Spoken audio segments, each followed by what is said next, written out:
Reader comments 19 with 18 posters participating, including story authors. Share this story, share on Facebook, share on Twitter, share on Reddit. A selection of pro-democracy protest images being created and shared in Animal Crossing: New Horizons. Joshua Wong. A selection of pro-democracy protest images being created and shared in Animal Crossing: New Horizons. Alexis Song. A selection of pro-democracy protest images being created and shared in Animal Crossing: New Horizons. US Gamer. Selection of pro-democracy protest images being created and shared in Animal Crossing: New Horizons. Joshua Wong. A selection of pro-democracy protest images being created and shared in Animal Crossing: New Horizons. Joshua Wong. A selection of pro-democracy protest images being created and shared in Animal Crossing: New Horizons. Wired UK. Chinese online retailers are cracking down on third-party sales of imported copies of Animal Crossing: New Horizons. The move comes as the game has become a popular virtual spot for anti-government protests amid coronavirus-induced lockdowns. Reuters reports that popular gray market Chinese e-commerce sites Pinduoduo and Taobao have taken down all listings for Animal Crossing as of this morning.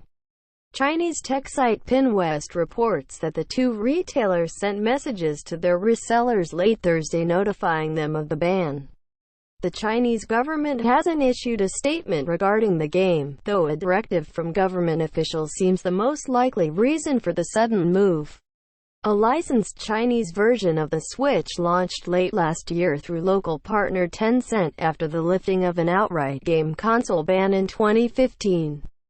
That version of the system can currently play 3 Mario-themed games officially licensed for the Chinese market, as well as imported international Switch cartridges. But it can't access the system's online features. Further reading: Nintendo Switch sells out at retail, leading to third-party price inflation, but many Chinese gamers have taken to importing fully featured international versions of the system through online resellers.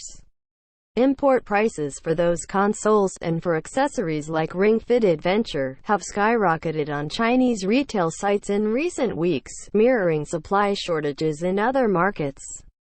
As industry analyst Daniel Ahmad notes on Twitter, sites like Taobao have officially banned third-party sales of imported video games since 2017. But that ban is usually lightly enforced and only becomes operative if, as Ahmad puts it, the game has content or user-generated content that is deemed to be too offensive or violent, or the game has become very popular and caught the attention of regulators.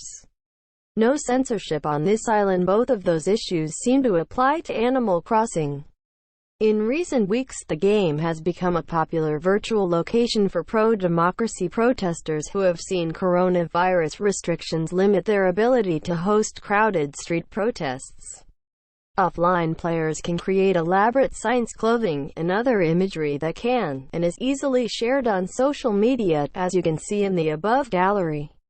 Online players, meanwhile, can invite other users to their islands to take part in virtual protest actions in miniature. Animal Crossing is a place without political censorship, so it is a good place to continue our fight. Pro-democracy activist Joshua Wong told Wired UK earlier this week.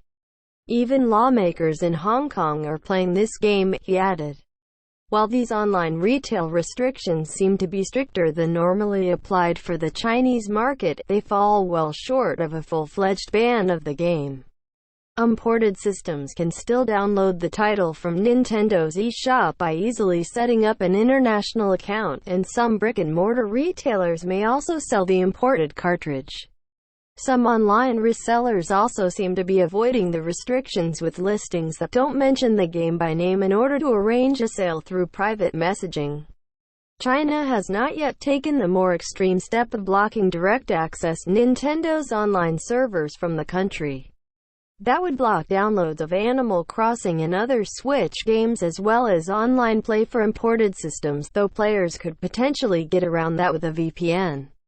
Such a major move could anger Chinese Switch gamers, whose imports have been treated mostly with benign neglect thus far. It also could anger Nintendo and imperil the company's lucrative arrangement with Tencent, which is sharing in millions of official console sales in the country. Further reading: Pandemic Simulation Game Plague Inc.